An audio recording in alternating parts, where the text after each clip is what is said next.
Rebonjour. Et j'aimerais vraiment m'excuser d'avoir gâché un petit peu la louange. Je ne voulais pas dépendre de la tablette pour les paroles. Alors je me suis dit, je vais regarder les écrans, on va avoir les paroles. Et alors j'étais encore dépendante. Je m'en excuse. Je crois que c'est important de le faire. Et je remercie Dieu aussi de pouvoir me donner l'occasion de le faire tout de suite après, parce que si c'était pas moi qui parlais aujourd'hui, ce serait peut-être dans un mois que je l'aurais fait. Alors, je bénis le nom de Dieu pour cette grâce. Amen. Si vous m'avez pardonné, amen.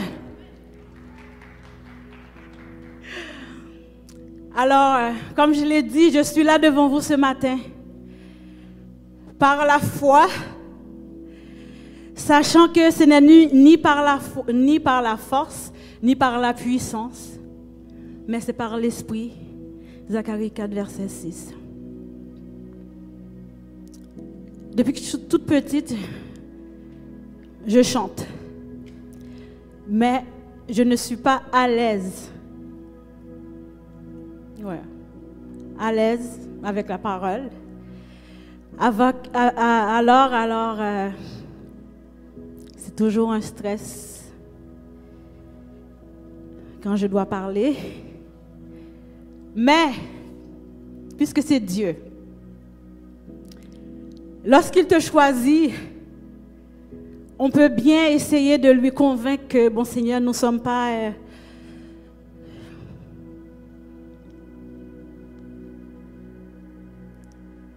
en mesure de le faire. Je lui ai toujours dit, Seigneur, je m'exprime tellement mal. Je sais que tu as des personnes qui s'expriment tellement bien, alors pourquoi pas eux, pourquoi moi?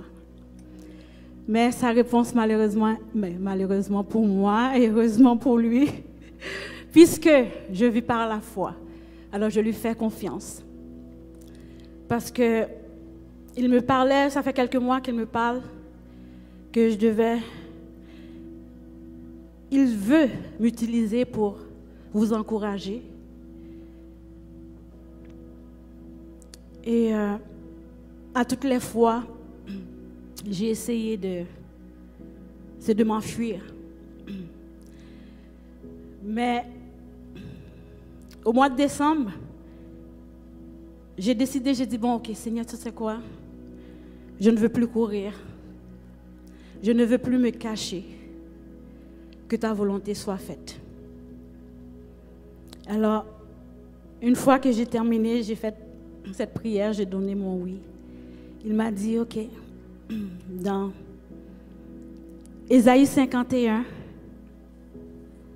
le verset 16, amen, comme à la scène. Il m'a dit, oui, j'ai mis mes paroles dans ta bouche. Je t'ai couvert de l'ombre de ma main pour étendre le ciel et pour fonder la terre et pour proclamer à Sion, tu es mon peuple. J'ai dit, ok Seigneur, puisque c'est tes paroles que tu mets dans ma bouche, alors, et en plus, tu me couvres de ta main, je suis en sécurité. Je suis protégée. Oui. Je vais prendre le micro pour dire à Sion qu'il est ton peuple. Et avant d'aller plus loin, je veux voir le mot Sion, la définition de Sion avec vous. La définition la plus générale de Sion dans la Bible réfère toujours soit à un lieu ou au peuple de Dieu. Et là, dans Ésaïe 51, le verset 16, le mot Sion ici représente le peuple de Dieu. Alors ce matin, je vous rappelle que vous êtes le peuple de Dieu. Amen.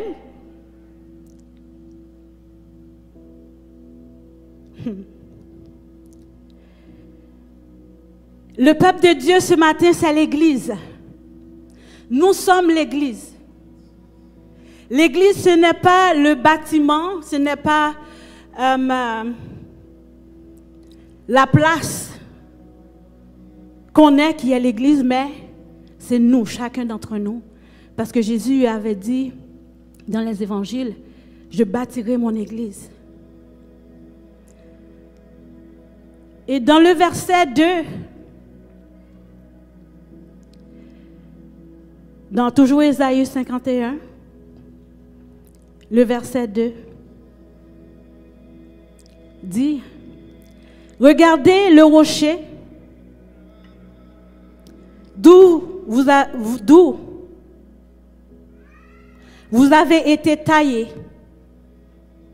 et la carrière d'où vous avez été tiré. Regardez le rocher. Le rocher ici représente Dieu. C'est lui, le rocher d'où nous avons été taillés. Le rocher peut représenter la source que nous avons été tirés. Il peut vouloir aussi dire être né de Dieu. Car dans Jean 1er, versets 12 et 13, la parole nous dit que à tous ceux qui l'ont reçu, à ceux qui croient en son nom, elle a donné le pouvoir de devenir enfants de Dieu, lesquels sont nés non du sang, ni de la volonté de la chair, ni de la volonté de l'homme, mais de Dieu.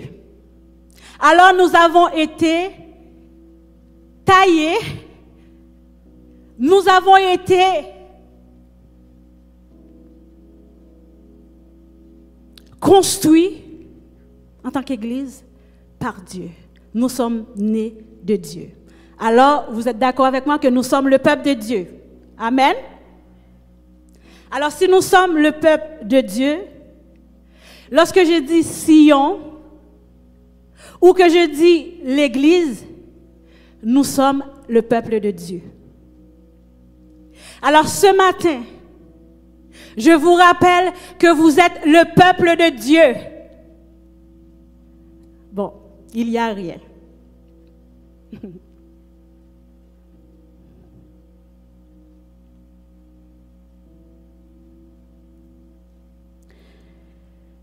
Le verset 3 dit, toujours dans Ésaïe 51, oui, considérez donc Abraham, votre père, Sarah, qui vous a mis au monde. Car lorsque j'ai appelé Abraham, il n'avait pas d'enfant. Je l'ai béni. Alors, je lui ai donné de nombreux descendants. Abraham, ici, la parole nous demande de considérer Abraham et Sarah. Dans quel sens? Considérer Abraham et Sarah dans leur foi, dans l'obéissance de la foi.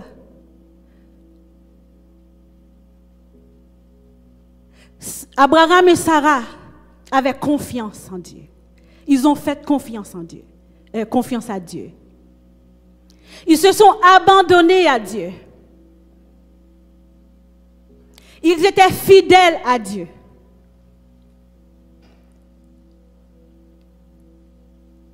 Et Dieu a déclaré, il a décrété, puisque Abraham, tu m'as fait confiance, même lorsque tu ne me connaissais pas, je t'ai appelé de ta famille, je te demandais de quitter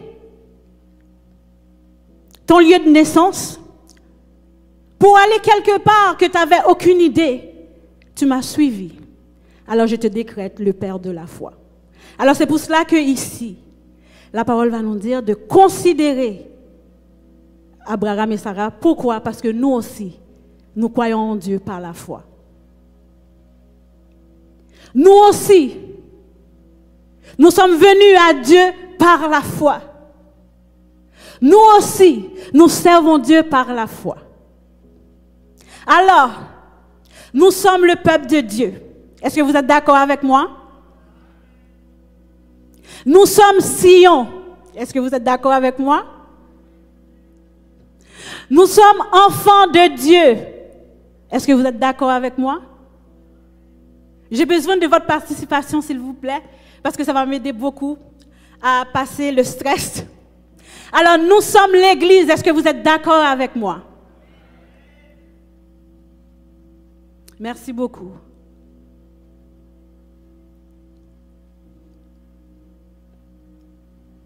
Maintenant, le message que Dieu m'a confié pour son Église, pour son peuple, pour Sion, qui se rappelle qu'il est le peuple de Dieu, qu'il appartient à Dieu. Alors, le verset 3, la parole va nous dire que oui, l'Éternel va consoler Sion. Oui, l'Éternel va consoler l'Église. Oui, dans nos oppressions, l'Éternel va nous consoler. Dans 2 Corinthiens 1, verset 3 et 4,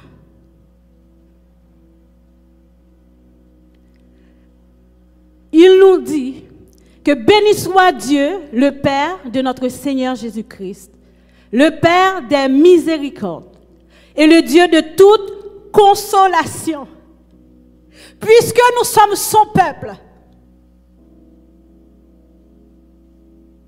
puisque nous lui faisons confiance et il voit nos douleurs, il voit nos luttes. Alors il nous dit ce matin, je vais vous consoler. Il va nous consoler. Il nous console de quoi? De nos wins.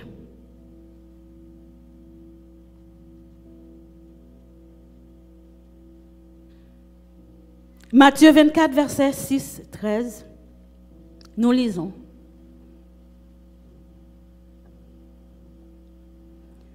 Vous entendrez parler de guerre et de bruit de guerre. Gardez-vous d'être troublés, car il faut que ces choses arrivent. Mais ce ne sera pas encore la fin. Une nation s'élèvera contre une nation, un royaume contre un royaume. Il y aura en divers lieux des famines et des tremblements de terre.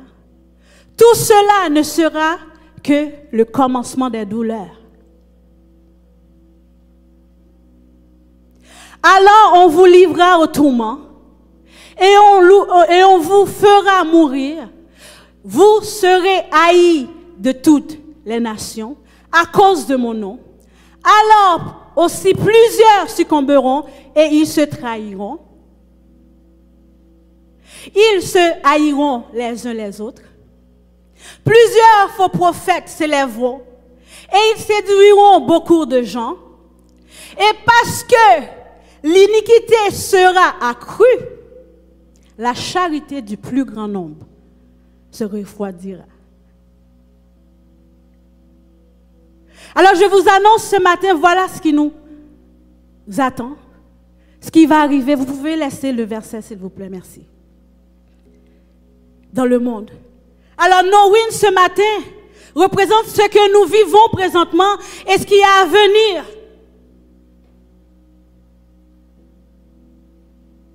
La parole nous dit que le temps est mauvais. La parole nous dit que nous aurons des tribulations dans ce monde. Mais il a dit, prenez courage, car j'ai vaincu ce monde. Et Dieu ce matin vient nous rappeler que puisque vous êtes mon peuple, vous êtes mon église, alors je vais vous consoler. Je ne vais pas vous laisser orphelins, c'est ce que Jésus a dit. Il va nous consoler.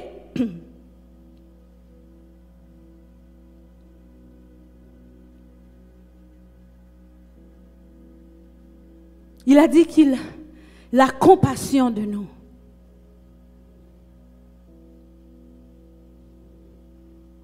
Il rendra son désert, nos déserts, semblables au paradis. La steppe deviendra comme un jardin de l'Éternel. Et la steppe ici représente la foi. Puisque la foi du plus grand nombre se refroidira. Alors ce matin, Dieu est en train de nous rappeler, parce que cette parole, ce n'est pas la première fois que nous l'avons entendue. Excusez-moi. Ce qui va venir, ce n'est pas la première fois que nous l'avons lu dans la Bible. Mais ce matin, en ce début de l'année 2023, Dieu nous dit que malgré tout ce qui doit arriver, malgré ce que nous vivons présentement et tout ce que nous aurons à vivre,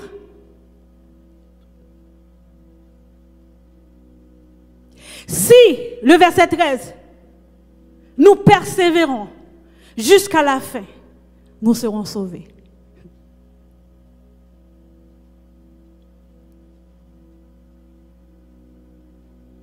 Et nous pouvons déjà le voir. À cause de la méchanceté qui s'accroît, à cause de l'injustice, à cause de la perversion et la pression qui est sur le peuple de Dieu.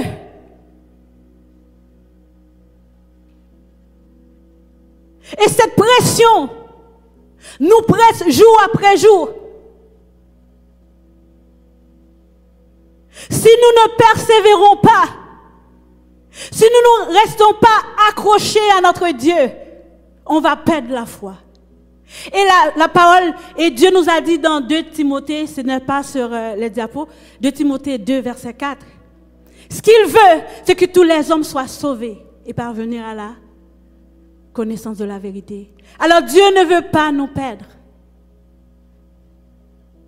Pour toi déjà qui penses à abandonner la foi, ce matin je viens vous dire que Dieu vient à ton secours, que Dieu vient te consoler, parce qu'il a compassion de toi. Et il dit, je ne laisserai pas ta foi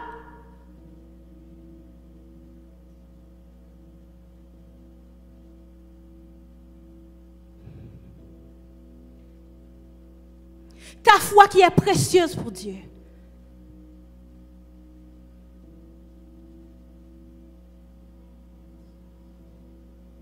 Il a dit, je ne veux pas laisser ta foi.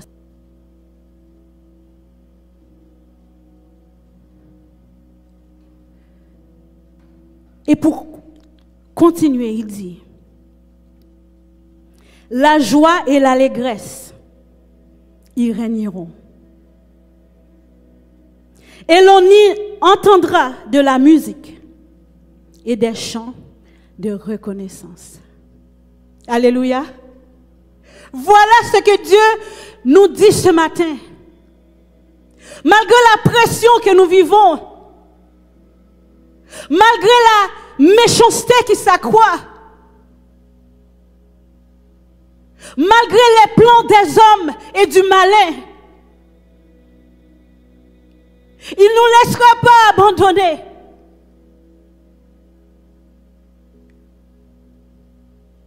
Il ne laissera pas son église abandonner la foi. Parce que nous sommes chers. L'Église est chère. L'Église a de la valeur pour Dieu. Dans les évangiles, la parole nous dit que les séjours, les portes de l'enfer ne prévaudront point contre elle. Parce qu'elle est bâtie sur Jésus. C'est Jésus le rocher, c'est Jésus le maître, c'est Jésus la tête de l'Église. Alors c'est pour cela que, puisqu'il est la tête de l'Église, il ne laissera pas son Église abandonnée. Avant que nous allons vers le pire, il nous rappelle que nous sommes son peuple. Alors ce matin, tu dois te rappeler que tu es le peuple de Dieu, que tu es l'Église de Jésus-Christ, que tu es l'enfant de Dieu, tu es né de Dieu. Alors à tous ceux qui ont cru, à ceux qui l'ont accepté, la parole a donné le pouvoir de devenir enfant de Dieu. Dans Jean, il va dire, je vous ai choisi, vous ne m'avez pas choisi. Alors la seule chose qu'on a à faire, c'est d'accepter que nous sommes enfants de Dieu. Nous vivons par la foi. Alors malgré et contre gré, malgré les oppressions, nous resterons debout, nous resterons fermes, parce que celui qui a fait la promesse, il est fidèle. Celui qui a fait la promesse est le rocher des siècles. C'est lui qui nous soutient à chaque jour.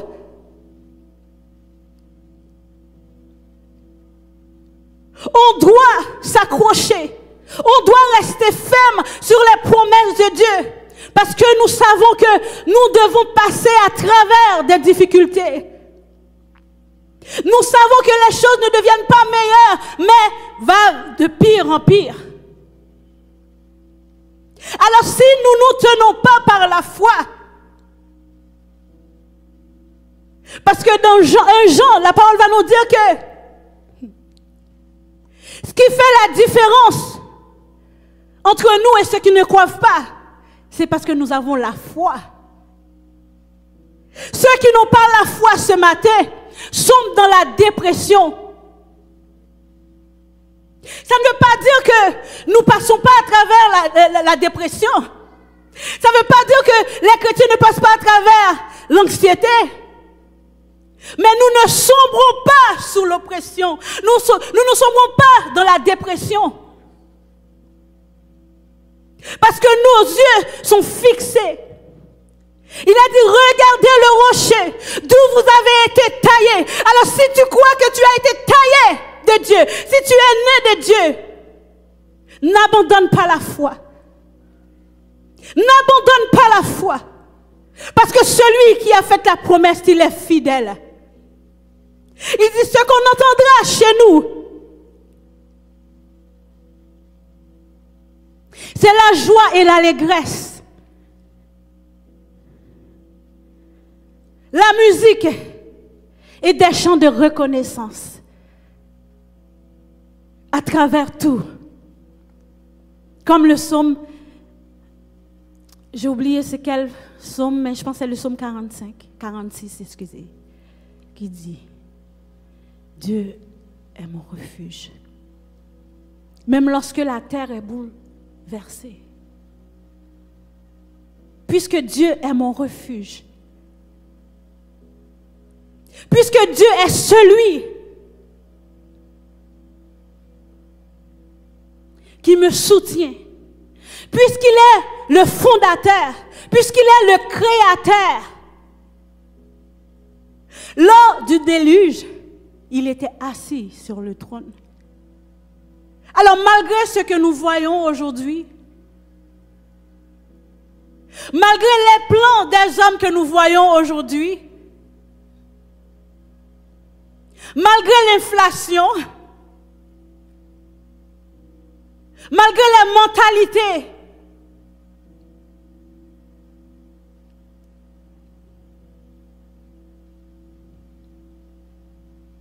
qu'on veuille nous soumettre, il a dit, ne vous conformez pas. Nous avons vu dans Matthieu 24, il a dit que, on va relire encore quelques versets.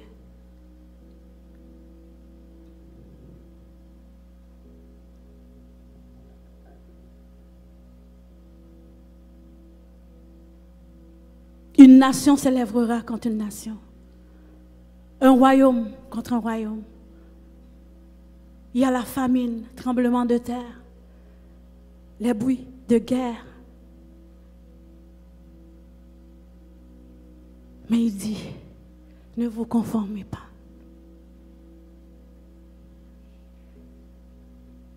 Parce que moi, le rocher où vous avez été taillé, je suis votre consolateur.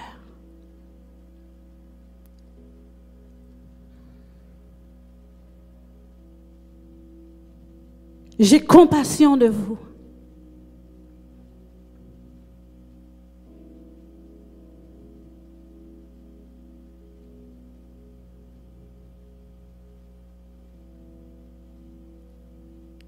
La foi, notre foi en lui, ne s'éteindra pas. Mais il dit au lieu de cela, nous aurons la joie, l'allégresse, la musique et les chants de reconnaissance. Parce que nous savons qui nous sommes.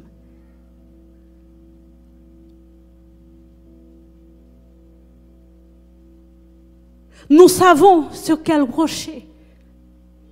Nous savons sur qui.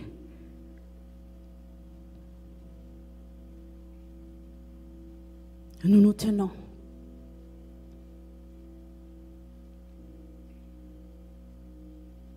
Alors le peuple de Dieu ce matin,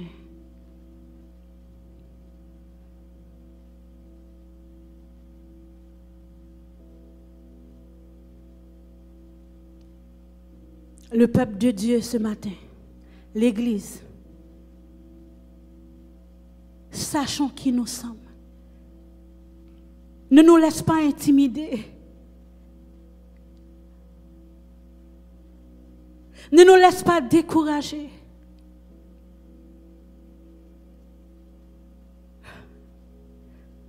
Parce que notre source ne se tarira jamais. Il est inébranlable. Il est incomparable. Il a le contrôle de tout. Il est au-dessus de tout. Les hommes ne peuvent pas décider de notre avenir. Ils ne peuvent pas décider quelle classe que nous allons être dans la société. Ils ne peuvent pas décider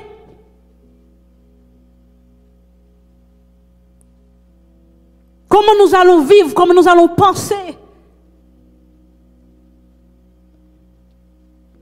Non, ils ne peuvent pas.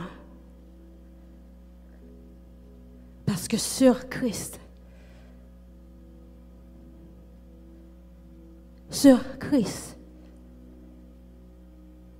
en Christ,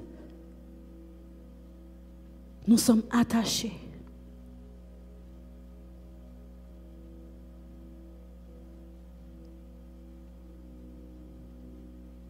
Alléluia.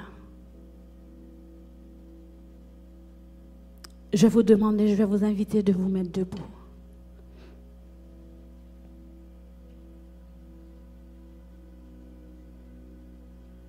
Comme j'ai bien dit au début, le message c'est pour l'Église.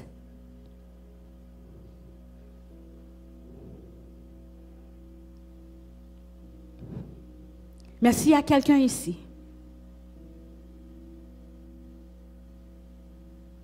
qui n'a pas encore Jésus comme sauveur, qui est dans ce monde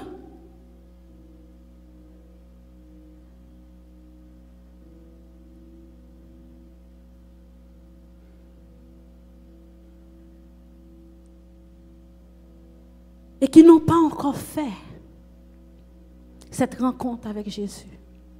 Qui n'ont pas encore Jésus comme rocher, comme source.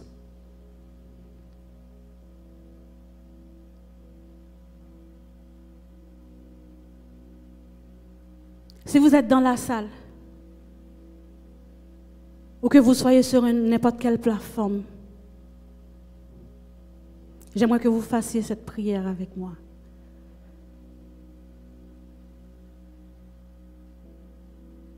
Pour confier à Jésus votre vie.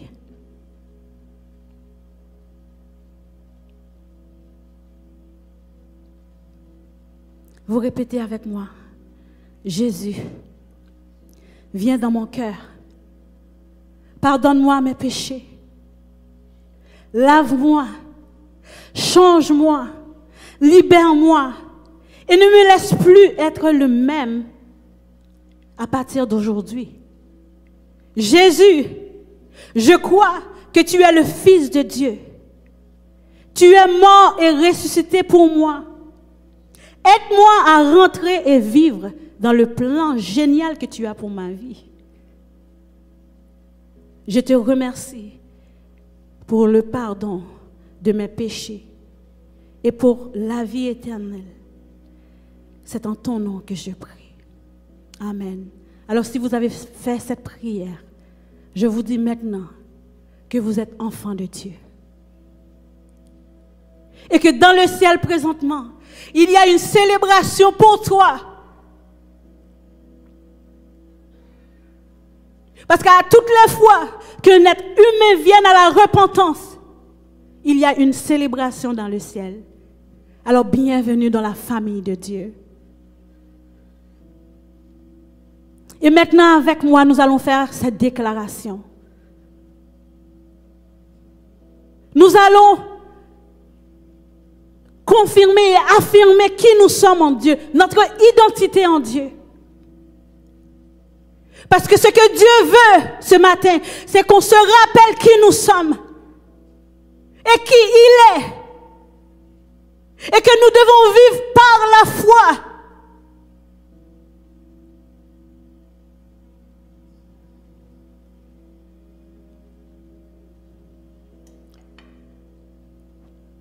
Est-ce que c'est possible d'avoir les paroles de déclaration?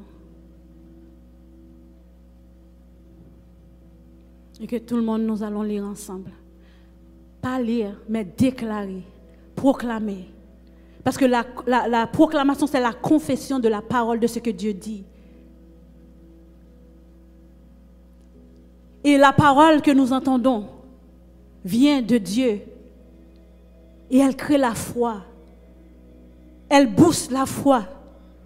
Alors nous avons besoin de proclamer qui nous sommes. Nous avons besoin de nous dire à chaque jour qui nous sommes et à qui nous appartenons. Alors lisons, proclamons ensemble au nom de Jésus. Je confesse que je suis né de Dieu et non de la volonté de la chair au nom de Jésus. Je confesse. Je suis en Christ et Dieu est spirituellement mon Père au nom de Jésus.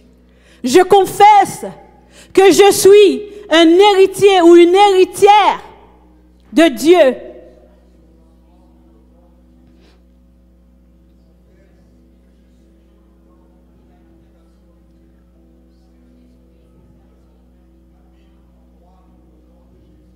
Alléluia. Je confesse que je suis né de Dieu.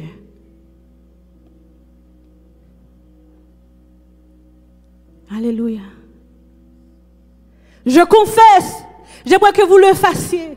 Je confesse, je proclame que je suis la fille de Dieu. Je confesse et je proclame que je suis né de Dieu. Je confesse que je suis enfant de Dieu. Et je déclare, je décrète Alléluia. Que je ne perdrai pas la foi au nom de Jésus. Combien peuvent le déclarer ce matin?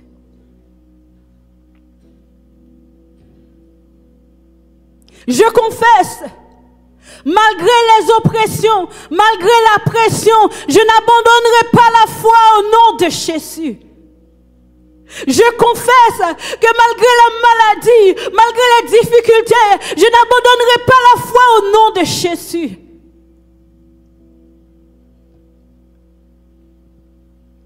Alléluia, puisque je sais qui je suis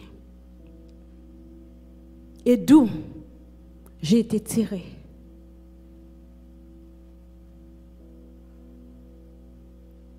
Alléluia, gloire à ton nom, Seigneur.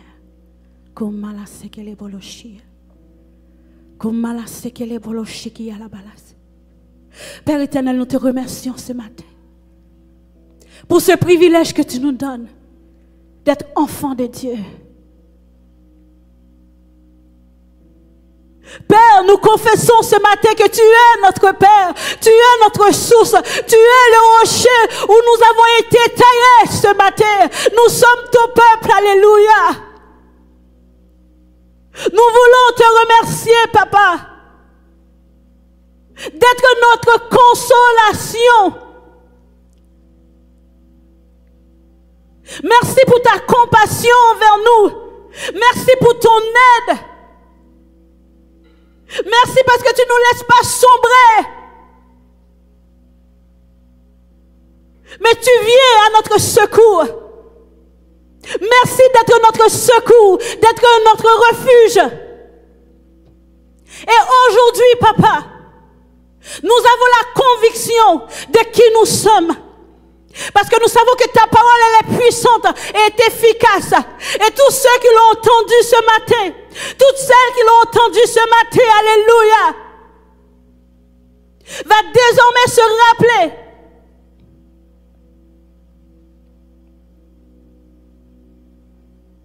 qu'ils sont enfants de Dieu, qu'ils sont le peuple de Dieu.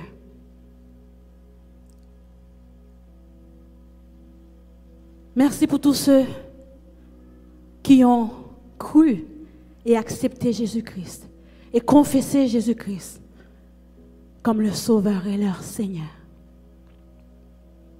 Que ta volonté, Père, se fasse dans nos vies. Père, nos yeux sont fixés sur toi. Notre espérance est en toi. Notre destinée est en toi. Nous n'avons rien à craindre. Nous n'avons pas à appuyer. Nous n'avons pas à chercher le secours de l'homme. Parce que nous avons tout en toi. Tu es notre rocher, tu es notre source. Merci pour tout ce que tu fais. Merci pour ton œuvre, Papa. Merci pour les encouragements. Merci, Père, pour la transformation. Merci pour le soutien que tu donnes à ton peuple. Merci pour toutes les bénédictions que tu couvres ton peuple. Merci pour la joie et l'allégresse. Merci pour la musique. Merci pour les chants de reconnaissance. Alléluia. Et nous déclarons au nom de Jésus que l'année 2023, c'est l'année que l'Éternel a faite et qu'elle soit pour nous un sujet d'allégresse et de joie. Qu'elle soit pour nous un sujet d'allégresse et de joie. À tous ceux qui pleurent à l'instant,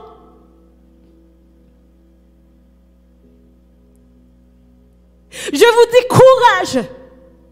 Revêtez-vous de la joie du Seigneur.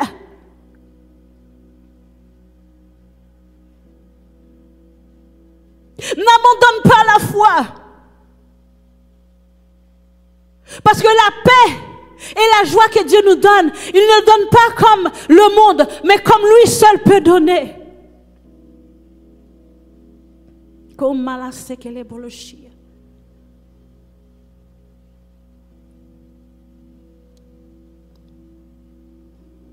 Les promesses de Dieu sont certaines.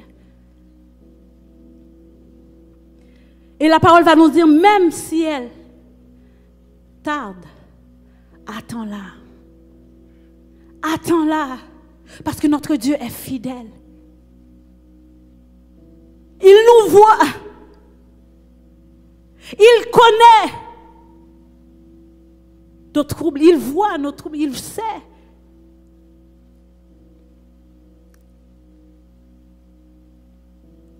Il voit nos défis et il dit que je vais consoler mon peuple.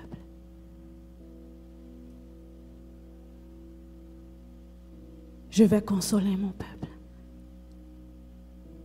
Je viens à ton secours.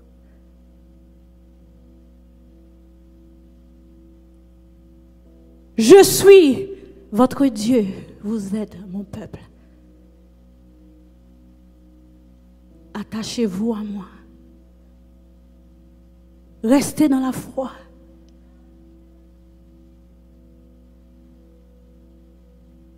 Ayez confiance en moi. Parce que je vous soutiens de ma droite triomphante. Je vous soutiens par ma droite triomphante. Alors ne vous laissez pas sombrer. Parce que notre Dieu est fidèle. Et Père, nous avons transmis ta parole. Nous avons partagé ta parole. Et nous avons la conviction que ce que tu veux faire, ce que tu voulais faire ce matin est fait. Parce que tu es fidèle. Nous te remercions, Père. Nous sommes reconnaissants pour ta présence, pour ta grâce dans nos vies. Et c'est dans le nom de Jésus que nous prions ainsi. Amen. Amen. Si vous le croyez, applaudissez le Seigneur. Donnons-lui gloire.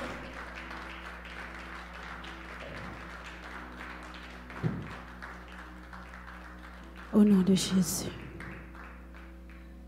Bonne semaine.